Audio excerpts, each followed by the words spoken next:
L'avant-match, voilà une partie traditionnelle puisque cette trêve touche à sa fin. Voilà, ceux qui voulaient des... Elle a duré 8 ans, non, la trêve, Voilà. C'est dur. Hein. C'est bon. Vous n'avez pas aimé les matchs de l'équipe de France? Je ne rate pas les matchs de l'équipe de France. J'ai pas regardé l'Algérie, j'ai pas regardé la France, j'ai rien regardé. C'était très très long. L'Algérie qui a un beau maillot. Très beau maillot. Magnifique. Voilà. On est allé voir l'inauguration de ce nouveau maillot. Avec Idriss, qui Kasmi. était fièrement dans les sais, stories Idriss de Mohamed Kasmi, Eni. je sais pas si tu es au courant, parce qu'on parle très peu. Oui, c'est quelqu'un, il faut lui tirer les verres du nez. Il y a un Idriss, podcast qui s'appelle Passe ton ballon. D'accord. Je sais pas si tu es au courant, parce qu'il en parle très rarement. Voilà. D'accord. Je le salue. Ça va, on le salue, tiens, notre ami Idriss. Les amis, Montpellier, Olympique de Marseille, Bastien, Montpellier, cette année, c'est nul. Voilà, on va le dire comme ça. C'était nul. Ah, ça se réveille vite, ça se réveille un peu. Non. Mensonge. Non, écoute, j'ai vu leur match à Monaco, là, où ils perdent 2-1 sur le fil, mais en vrai, ils méritent totalement de perdre ce match. Le score est un peu flatteur pour eux. Les gens qui ont vu que les highlights te diront oui, mais ils ont frappé la barre sur un coup franc de Savanier à 1. Non, mais en vrai, Monaco mérite largement sa victoire.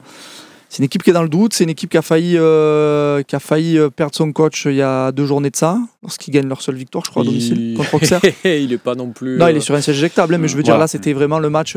C'était un ultimatum, il fallait le gagner ou ça sentait un Jean-Louis Gasset intérimaire 2-3 matchs. Après, c'est une équipe qui n'a pas pu faire de transfert du tout. C'est-à-dire qu'il n'y a eu aucune entrée de joueurs. Donc il n'a pas pu se renforcer. Il y a des joueurs qui espéraient partir comme Altarami et qui ont pas pu partir. Donc, il y a Anti Delors aussi qui serait bien arrivé prêté par le Qatar, mais malheureusement c'était un peu trop flag. Voilà, donc on a notre ami Nicolin, là, le monsieur les dîners du vendredi.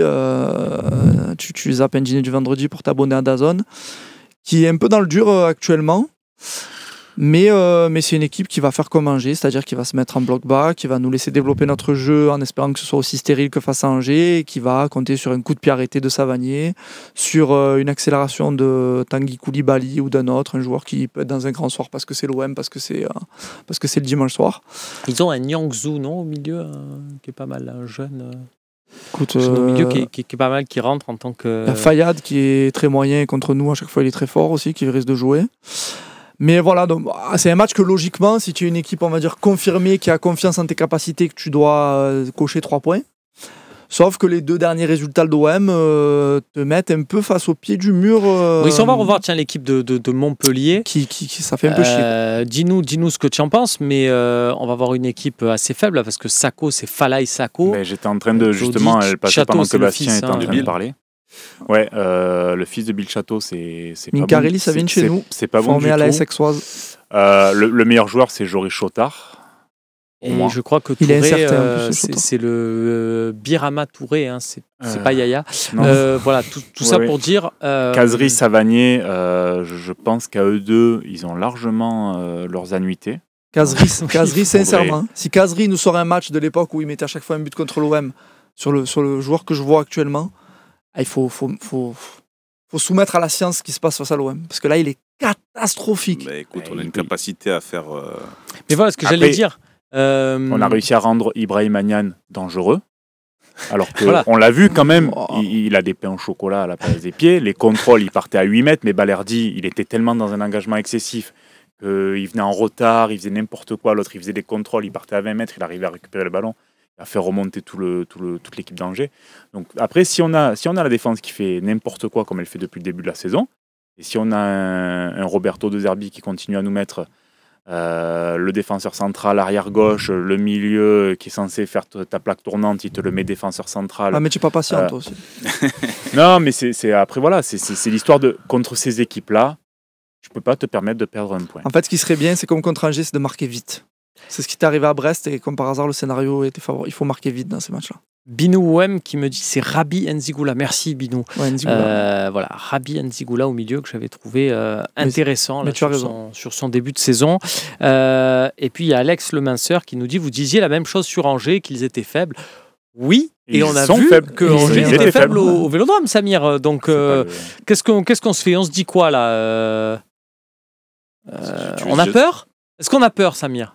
Est-ce qu'il faut que je dise pim pam poum alors, si on veut conjurer le mauvais sort, ça serait bien. Pareil, oui, c'est très faible Montpellier, mais tu connais notre capacité à réveiller les morts, et que donc tu es obligé de te méfier d'absolument tout le monde, mais ce qui n'est pas forcément négatif, hein, ça t'oblige à rester être à 100% et normalement à t'épargner l'excès de confiance. Donc j'espère que grâce à ces 2 matchs très compliqués, les joueurs vont avoir une prise de conscience, je ne doute pas qu'il l'ait, sur le fait que s'ils ne sont pas à 100%, il ne va rien se passer de positif. Ouais, et même le staff, hein. Moi je suis un fan de De Zerbi, hein, je ne l'ai jamais caché, mais le staff doit se mettre au diapason de la Ligue 1, c'est pas un championnat facile, tous les week-ends ça va être un combat.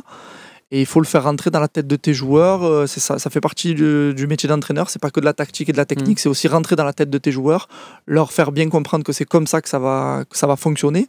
Et en plus, si ça fonctionne, c'est tout bénef parce que les joueurs se disent j'ai bien fait de l'écouter. Et je pense que face à Strasbourg, surtout, plus que face à Angers, ça n'a pas été assez bien transmis parce que tu te fais manger dans l'engagement. Alors qu'à la limite, tu fasses des erreurs techniques face à Angers, c'est surtout ça moi qui m'a choqué. Manque de prise d'initiative, erreurs techniques, pas de dépassement de fonction, ça ronronnait, on est d'accord tous là-dessus, c'est pas admissible. Contre Strasbourg, tu perds parce que tu te fais manger, parce que tu as gagné à Lyon et que toute la semaine on t'a dit il y a Rabiot qui est arrivé, même moi je l'ai dit sur ce plateau et Romain avait fait une petite digression, il avait raison en disant attendez les gars, Rabiot il faut déjà qu'il joue, qu'il soit performant. Donc on s'est tous dit après Lyon, ça y est, la fusée est lancée. Et je pense que les joueurs aussi, et que le staff a peut-être mis en garde, mais pas assez ou mal. Et face à Angers, c'était différent. Si tu regardes les 10 premières minutes de jeu, l'OM rentre bien dans le match et tout, mais il y a trop d'erreurs techniques et pas assez de dépassement de fonction, je répète. Donc là, il faut ça, c'est-à-dire dans l'engagement, c'est un match de professionnels de Ligue 1 face à des mecs qui vont avoir les dents, qui vont rayer le gazon. Et toi, tu dois techniquement élever le niveau pour passer la vitesse supérieure et gagner ce genre de match. Et je répète encore une fois que marquer très vite dans ce genre de match, c'est utile. Donc faire un gros début de match, ça serait bien. 3 minutes 54. C'est le temps de ton intervention, là, Bastien. Et je croyais que c'était le but de Greenwood à Brest. Non. 3 minutes 54, c'est le temps de construire une action ou un raisonnement, c'est pareil. Alors que Écureuil, 13 Mitissé, encore lui, nous a fait plus simple. Il nous a dit victoire obligatoire, aucun arrangement. 4 mots. Roberto, si tu nous écoutes, appelle Écureuil, tu le mets dans le vestiaire, c'est réglé. Faut marquer. Il faut marquer des buts, plus que l'adversaire. Voilà. Et voilà. Alors, il y en a aussi qui nous disent essayons de finir à 11. C'est vrai que c'est pas. Et surtout que là, en face, ça va envenimer les choses bien comme il faut. Yachi, le fameux. Yachi, pour ceux qui avaient vu cet inside sur la saison de Montpellier 2020-2021. Je crois que c'était sur Canal+. Ouais. Montpellier Héros. Montpellier Héros, ouais. Ils étaient tout contents de simuler des blessures. Enfin bon, bref. Contre l'OM pour gagner du temps. L'arbitre, on fait beaucoup cas de l'arbitre. Effectivement, on n'a pas des arbitres qui sont très performants. C'est une chose. Moi, ce qui m'est... Il faut s'en accommoder. Mais il faut s'en accommoder. Il faut être assez dominant pour que ça n'ait pas d'influence. Je veux dire, tu peux pas te plaindre d'un arbitrage. Si tu es contre Angers, tu peux pas te plaindre d'un arbitrage négatif. Non, mais je pense que personne l'a fait. L'arbitrage était mauvais des deux côtés, donc je pense que tout le monde a juste dit que l'arbitre était mauvais, pas plus. L'arbitre était mauvais. On va voir si vous, messieurs, vous allez être bons dans le coach c'est nous. Tu te mets à droite, tu te le laisses dans l'axe, voilà. Et le coach chez nous. Voilà, c'est ça les gars, le coach chez nous. Le coach c'est nous avec Roulis dans les cages, je vous l'impose, messieurs. On va gagner du temps. Par contre, je vous entends sur la suite et sachant. Vous avez le droit d'utiliser Chancel Mbemba. Voilà, je vous l'autorise. Je vous l'autorise parce qu'il est de retour avec l'entraînement collectif. C'est obligatoire. Oui, parce que bien sûr. Voilà. Et c'est pour ça que le club s'est fendu d'une petite vidéo où on le met dedans pour dire regardez, on le traite comme les autres joueurs. Donc effectivement, il ne va pas intégrer le groupe parce qu'il y a beaucoup de questions là-dessus, donc voilà, c'est pour expliquer au chat. Mais comme c'est le coach, c'est vous, je vous autorise, si jamais vous avez envie de croire à cette rédemption, d'y croire. Voilà, tout simplement. Donc, pour vos éléments défensifs, Bastien, tu partirais sur quelle équipe, sachant évidemment que notre ami Quentin Merlin est toujours très fortement incertain. Et Neil Maupay suspendu. Moi, je mets Brassier, Balerdi, Ulysse Garcia et Paul Lirola. Brassier. Alors, Ulysse Garcia à gauche, Lirola à droite. Voilà. Et Brassier, Balerdi. J'ai envie qu'on installe cette charnière, même si elle est peu performante, mais sur le long terme pour que ça devienne notre charnière. D'accord. Surtout qu'ils sont complémentaires. Je trouve aussi. Balerdi, il a cette relance, il a la gestion de la profondeur. Brassier, il est très dur sur l'homme. L'an dernier, ce qu'il a fait à Brest, il était collé aux joueurs, au duel tout le temps. Cette action où il maltraite la cheville d'Mbappé en Coupe de France, ouais, non, mais voilà, il est collé aux joueurs. C'est pas un joueur qui va te gérer les profondeurs et qui va venir sortir comme ça, mais sur ta zone de surface, il va être très présent sur le joueur. Ils sont hyper complémentaires les deux, comme dit Bastien, il faut qu'ils jouent ensemble. Donc tu as les deux. Est-ce que Garcia et Lirola sur les côtés, ça te va aussi? On n'a pas le choix en fait. Il faut respecter le foot. D'accord. Faut arrêter de mettre Brassier à gauche pour venir décaler Højbjerg en défense. Faut respecter le football et ça ne doit pas t'empêcher, face à Montpellier, face à Angers, même face à Strasbourg, ça ne doit pas t'empêcher de dominer ton sujet. Très bien, nous avons donc notre défense, puisqu'ils ont tous 2 voix, ça sera Ulysse Garcia à gauche, Paul Lirola à droite, Murillo, Brassier axe gauche, et Balerdi axe droit. À part si tu as une... J'aurais pas mis Brassier, mais je vais vous suivre. Tu mettrais qui du coup? Cornelius, le gentil. Tu as préféré Cornelius? Cornelius, je trouve qu'on est très dur avec lui et je lui trouve des qualités. Voilà. Bastien n'est pas d'accord. Ah non, pas du tout. Moi j'ai trouvé qu'il avait fait un très mauvais match à Brest, mais depuis je le trouve bon. Des yeux clairs. Il a fait la première mi-temps à Brest, elle est cataclysmique. Un peu Peter André, un peu la coiffure. Peter André. La coiffure avec les petites nains. Ouais, c'est ça les qualités? Ouais, non, j'aime bien. Je trouve que dans les duels aériens, il est bien présent. C'est un bon il défenseur. est dur sur l'homme, même si je trouve qu'on peut pas se contenir d'être ça. Mais je l'ai trouvé plus rassurant que Brassier. Mais le débat, c'est pas de dire est-ce qu'il est bon ou meilleur que Brassier, c'est de dire tes 2 titulaires à la base. Oui, pour les installer, leur donner de la confiance. Tu dois les installer, si tu les installes pas. De toute façon, il y a 2 voix pour Brassier et Balerdi. Donc, puisque le coach, c'est moi. Mais le coach, c'est nous aussi. Voilà. Le coach, c'est la majorité. Et pour l'instant, ça sera donc Brassier, Balerdi. Tu as la main. Samir, pour les milieux de terrain, on n'a pas mis Kondogbia en défense centrale. Donc, tu peux le mettre un cran plus haut ou tu peux le laisser chez lui. Tout du moins, pas sûr. On va commencer par Højbjerg, déjà. Højbjerg. Højbjerg. Si on veut un peu. Okay. Pour la phonétique. Ok. Et puis. Tu ne peux pas mettre Paul Pogba. Précise. Parce que, c'est une info, ça aussi. C'est une info. Je te le dis, pour le coach, c'est nous. Pas de Paul Pogba disponible. À partir de quand on peut le mettre? C'est mars, c'est ça? Voilà, le temps qu'il se pourra jouer. Une fois les Saoudiens. On en a parlé pendant la coupure tout à l'heure. Mais... voilà, c'est vrai. Ouais, j'aurais mis Rabiot. Rabiot, Højbjerg. Ouais. Pareil. Ce sera donc Rabiot, Højbjerg, tout simplement. Pareil. Parce que Rabiot, même s'il joue que 60 minutes, il faut qu'il joue là contre. Oui, ça y est. Là, il faut monter en puissance là. C'est bon. Non, mais il aura peut-être pas. Il a pas tout. Non, mais j'ai pas dit qu'il joue 90 minutes, mais ça doit démarrer. Ça doit démarrer, ça doit jouer. Voilà. Et Très par contre, du coup, on joue pas à 3 milieux défensifs. Alors, je te laisse la ligne des 3 de devant. Si tu veux rajouter un milieu défensif dans l'axe pour épauler ces 2 garçons. Face à Cazerie. Non. C'est parce que du coup. Alors, ta ligne de 3. Non, forcément, je crois qu'on est obligé de mettre Rowe.